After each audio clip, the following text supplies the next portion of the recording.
Screw pal, 15 RGB, 3 kelvins, E26 remote control per light. What you get inside the box are 2 C charging cables, 2 E20.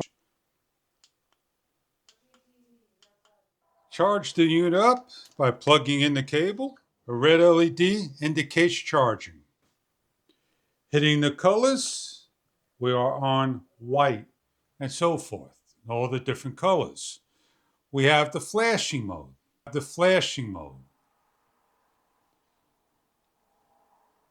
In the light, so we can show you what the light looks like in a low light situation. Hours of runtime on the low to the highest. Blinks when the maximum, and 3 different colors. And we'll or have it white like so, or choose